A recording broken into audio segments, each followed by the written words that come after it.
The Stand chega ao seu 5º episódio e bora lá pra crítica.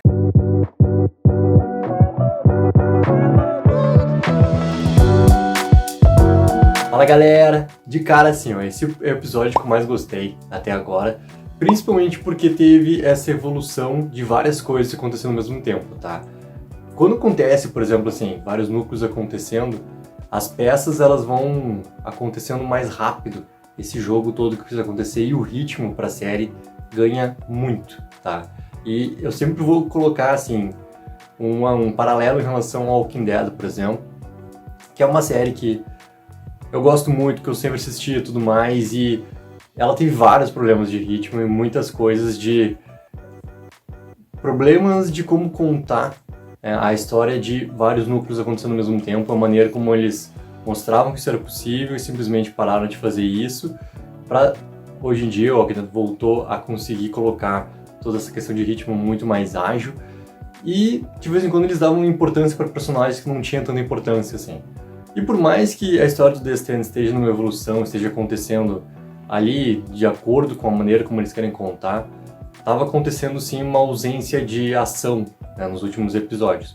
E nesse episódio, com essa evolução, né, de conseguirem colocar esses núcleos acontecendo ao mesmo tempo, deu espaço para essa ação também acontecer, né, e principalmente mostrar, cara, Nova Vegas. Nova Vegas já estava sendo preparada, né, e muito bem preparada pelo todo o foco que deram no episódio anterior, pelo envio dos espiões, e a gente realmente viu, né, a presença dessa cidade. Por mais que a gente não tenha visto o externo, tá, que talvez de repente seria o mais interessante de ver, pra gente conseguir enxergar esse mundo pós-apocalíptico ali acontecendo, né? A gente teve pequenas menções de como é que estavam a situação toda do deserto, tudo mais, as pessoas, né, crucificadas nos postes, tudo mais, mas não teve a imagem disso, a visão disso. Eu acho que seria o mais impactante e o mais até interessante pra gente entender como é que tá o contexto de toda essa civilização agora colocada ali depois de toda a gripe que aconteceu. Mas eu gostei bastante de Nova Vegas, gostei bastante de como tá formado, né, toda aquela sociedade ali, que é assim como o discurso do Homem de Preto fala, o que importa cara, a violência, o desprezo, porque como ele conversa com a Dani no final, é assim que é a maneira como ele cria a ordem, né? A ordem é criada através do instinto básico do ser humano, e acho que isso representa muito o que é também o Homem de Preto, o que é que ele enxerga no homem em si, né? A criação, o que é o homem. Então ali está colocado isso basicamente pra gente, porque finalmente a gente vê o Lloyd, né? O Lloyd que tinha aparecido lá no segundo episódio e nunca mais a gente tinha visto noção nenhuma do Lloyd. O Lloyd aparece e ele está colocado assim como o braço direito do Homem de Preto, só que ele não está colocado como um braço direito forte, entendeu? As pessoas têm um respeito muito grande por ele, têm um medo por ele, tipo... Só que ele não é, cara, aquela figura que imaginaria como ele poderia ter se tornado. Ele é um bobalhão extremo que tem um poder por causa de outra pessoa. Inclusive ele tem medo de se aproximar do Homem de Preto, né? Ele tem um grande problema no momento que, tipo, cara, ele evita que seja falado sobre isso. Então isso era uma figura que eu imaginava que tivesse diferente na série, assim, que ele realmente tivesse num lado muito mais perverso, que realmente conseguisse colocar como o executor do Homem de Preto, né, para determinadas situações ali. Mas existe todo esse respeito, todo esse medo que tem do Lloyd ali, cara, que não tá muito bem explicado do porquê, né, porque a gente não vê ele fazendo nada além do que aproveitar aquela vida ali que ele ganhou naquele momento. E a gente vê o personagem da Lily, aquela louca que estava atrás do Nick, atrás do Tom com a arma, e isso representa muito também o que é o instinto básico, assim, porque lá ela mostrou que ela tinha, cara, muitos problemas, e esses muitos problemas também com essa questão do instinto básico, do homem, da podridão, e ela tá ali colocada do braço direito do Lloyd, e também tá colocada exatamente nessa situação de Nova Vegas, encaixa perfeitamente. Eu não gostei muito da maneira como eles se aproximaram da Dani, a não ser, cara, pelo momento do final, onde se ficou claro que isso era uma ordem diretamente do Homem de Preto, para que ela fosse trazida para ele, porque ele já sabia que tanto ela quanto a doutora, a Dani, a senhora lá, que também ainda nem chegou em Nova Vegas, que ainda está se escondendo pelo deserto, ele já entendeu que aquelas pessoas lá são espiãs mandadas pela Abigail. E ele usa todas essas peças, né, para conseguir entender também assim, ó, qual é o plano e também entender quem é a terceira pessoa. E é aí que tem o fato curioso. Ele não enxergar que o Tom é essa terceira pessoa. Que todos aqueles problemas que o Tom tem, né, acaba tendo como se fosse uma proteção para ele não conseguir enxergar realmente assim quem é o terceiro elemento. E a maneira como a Danai guarda essa informação, para mim, encaixou perfeito, assim, porque ir para Nova Vegas realmente era um sacrifício, tá? Isso já estava muito claro no episódio anterior, e muito claro para basicamente para os três ali que foram, né, os três, eu vou botar aquele grande parênteses assim, que pro Tom, pelo entendimento dele, não é tanto, mas pela Danai eu tenho com certeza que sim, ela tem um entendimento que provavelmente ela não voltaria de Nova Vegas, né, não conseguiria chegar novamente sã e salva depois de, cara, todos os perigos que poderiam acontecer ali. Então, ser um sacrifício e ela ter sacrificado no final foi uma coisa que encaixou, porque é a única maneira que tem dela conseguir proteger a todos e ao mesmo tempo conseguir se defender do Homem de Preto, porque não tem outra escapatória, né? Ali me lembra muito toda aquela sequência final, tá? Da cobertura, da maneira como acontece a cena, da maneira como a tentativa dela é de tentar matar o Homem de Preto e depois também como é que é a resolução dela decidir se suicidar. Lembrou muito toda a sequência final do Advogado do Diabo, que basicamente o personagem do Keanu Reeves fazia a mesma coisa que o personagem do Al Pacino e vice-versa, e também a resolução é a mesma, porque não tem outra solução para se proteger do diabo que não aquela ali. O seu sacrifício é a única defesa que existe. Então toda aquela sequência ali, cara, ela ficou muito bem construída, mas me lembrou diretamente já o filme lá de 96 do Keanu Reeves, que obviamente, né, também, que lá também vem de um livro e basicamente ele também é uma grande referência ao trabalho do Stephen King, né, então é uma autorreferência que acontece ali que a gente já viu no cinema. Por mais que tenha tido alguns problemas ali de a gente não conseguir enxergar o externo de Nova Vegas, gosto bastante daquela maneira como eles mostram, né, os seres humanos tendo que lutar pela sua sobrevivência e ao mesmo tempo quem está assistindo aquela glorificação da violência ali.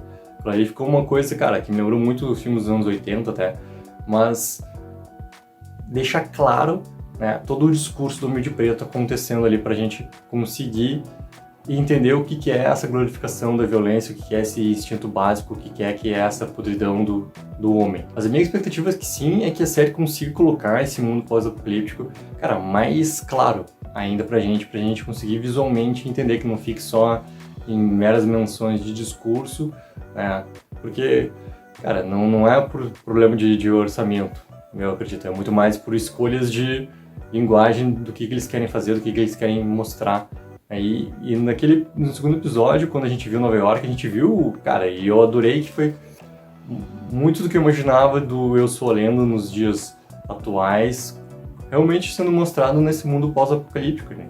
Então pode sim mostrar em Nova Vegas também, porque vai ser algo que vai ficar muito bom, vai funcionar bastante e é algo que tá faltando um pouco pra série também. Mostrar um pouco mais desse mundo pós-apocalíptico que mostrou e nunca mais. Então em Nova Vegas é um momento também especial para mostrar isso. E a respeito do outro lado, né, de toda a comunidade da Abigail, aquela menção dela com o Lobo Branco é algo que ficou muito curioso para saber o que aconteceu, tá? Porque se era realmente um anjo que era representado pelo Lobo Branco porque ele estava realmente muito raivoso, se era a figura de Deus, eu acredito até que não, acho que era muito mais essa figura do anjo que estava ali colocado para ela, mas para onde é que ela foi? O que aconteceu? É que realmente existe um problema acontecendo ali com ela em relação ao Criador. Então, talvez o lobo seja apenas o mensageiro que esteja, assim, precisando mostrar para ela o que é que está acontecendo, o que é que ela precisa fazer. Porque o ataque do Homem de Preto, eu acredito que vai acontecer em breve, a gente já está indo para o 6º episódio, então ele vai acontecer em breve, todo esse confronto. E todas essas peças, cara, da descoberta dos espiões, ficou uma coisa muito interessante, porque a gente teve a desconstrução da Nadine, que eu gostei, tá? Por mais que tenha sido um pouquinho rápida, porque o motivo não fica tão claro assim, tá? O motivo é muito mais em relação a dela, em relação ao Homem de Preto, em relação ao ser usado, em ter sido entregue pro Harold pelo Homem de Preto, mas não fica tão clara porque ela estava muito forte no episódio anterior, ela matou o Terry e ali acontece toda essa desconstrução que é claramente vista pela Abigail.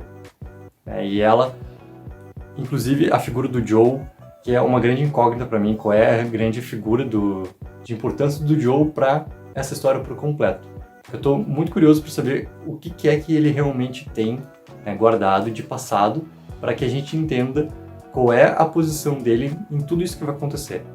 Porque ele já entendeu muito bem quem é o Harold, ele já está muito bem agora ligado com a Abigail, e a Abigail, né, como fala para Nadine, existem muitas maneiras de conversar e ele tem esse entendimento já com a Abigail, ou seja, o que é que ele contou para a Abigail, o que é que a Abigail já sabe em relação ao passado do Joe e em relação a Nadine, né, ou em relação ao que ele contou para Nadine, porque o Joe tem essa visão por completo da Nadine em relação também, e isso eu acredito muito em relação ao Homem de Preto, que ele sabe sim o que é que está acontecendo ali. Então ele contou para Abigail ou não contou o que é que está acontecendo. Agora em questão do Harold, cara, o Harold é um personagem que foi mostrado pra gente lá no primeiro episódio já como grande figura junto do Stu, junto da Franny, e a gente viu de novo esse trio reunido ali nessa grande farsa que a Franny montou para que alguma coisa fosse descoberta pelo Larry.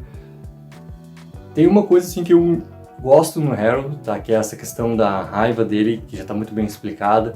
A questão, cara, é o instinto básico, é a mesma coisa que o Homem de Preto utiliza em relação ao homem, em relação a todo o ciúme que ele tem, em relação à paixão que ele tem, em relação a tudo que se torna o oposto, vai pra raiva, vai pra esse momento de vingança.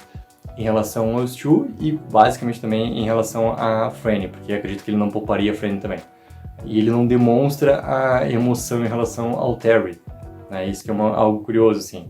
Ele fala pra Nadine, mas ao mesmo tempo ele não tem essa emoção pelo que aconteceu, né? Ele teve aquele ponto inicial, mas não tem emoção, então essa emoção já está bem resguardada. E essa parte toda de inteligência que ele teve, tá, em relação às câmeras e tudo mais, eu gosto por um momento, porque isso encaixa com aquele perfil ali de personagem, mas ao mesmo tempo a gente já viu que ele não tem uma grande, força psicológica para fazer as coisas. E por mais que ele tenha agora esse apoio todo na Nadine, por mais que ele tenha agora mais claro o que é também a visão dele em relação a executar essa vingança toda, eu não sei se isso realmente vai ser algo facilmente de confronto quando isso vier do outro lado em relação ao Stu, em relação ao Larry também, que também, numa conversa que ele tem com a Franny ali, ele também já fala, cara, que desde o primeiro momento, que aquela primeira conversa que a gente teve, que teve toda a reação do Joe em relação ao Harold, que ele também percebeu que existe algo de errado ali com o Harold, algo suspeito acontecendo ali, que não é aquela pessoa, no seu normal. Inclusive no momento, cara, que tem da informação onde ele chega lá com o Stu, com o Larry, que acaba sabendo lá o que aconteceu com o Terry e tudo mais, que ele finge, ele tenta chorar, ele não sei o que, ele não tem aquela emoção, fica muito claro para os outros, né, e toda essa suspeita em relação ao Harold. Então o que é que vai acontecer, se o Harold realmente vai conseguir ter alguma importância de realmente, ferir os outros. É aí que tá. Se vai ser realmente apenas aquele plano todo das bombas, ou se realmente vai ter algo mais de força, inclusive psicológica, para que ele consiga ter, importância nesse todo grande final. Porque por esse momento ainda, por mais que ele tenha esse momento de inteligência, por mais que ele tenha essa força da raiva, da fúria ali escondida por tudo que ele tem, não sei se isso vai ser suficiente, tá? Fica essa grande curiosidade para esses próximos episódios para ver o que vai ser. Em relação ao Tom, deu aquele momento dele abrir o bilhete, ele não sabe ler. Ele não sabe ler, ele tentando identificar, ainda mais com já o problema que ele tem, ele tentando identificar o que é e o que será que vai acontecer com ele, né? Fica essa grande dúvida se ele vai realmente entender que é algo para que ele saia dali ou não. Então, se o Homem de Preto vai descobrir também quem ele é ou não. Então, fica essa grande dúvida, para essa sequência, assim. E ele, inclusive, é um dos personagens mais carismáticos que tá para mim, que tem na série até agora, por estar conseguindo demonstrar, uma importância grande para tudo que vai acontecer nesse final. Então é isso, galera. A série deu essa melhorada em relação à agilidade, em relação a essa história contando com esses núcleos acontecendo ao mesmo tempo, essas peças se movendo ali. Então agora fica a curiosidade para ver como é que vai ser essa aproximação do confronto, se a Abigail já volta no próximo episódio, se ela não volta, qual vai ser o próximo passo do Homem de Preto, também em relação ao Nick, em relação ao quinteto que está coordenando a outra comunidade, o que é que eles vão fazer, porque o Nick já sabe que a Abigail não gostou absolutamente nada do que aconteceu, e agora o sumiço dela também vai ser uma informação que o Nick precisa articular na cabeça dele para que consiga ser entendido por todos qual vai ser essa próxima sequência. Então deixa aqui nos comentários o que achou do episódio, vamos teorizar, vamos conversar sobre. Não esqueça de curtir o vídeo, assinar o canal e Take 04, viva o sonho aqui.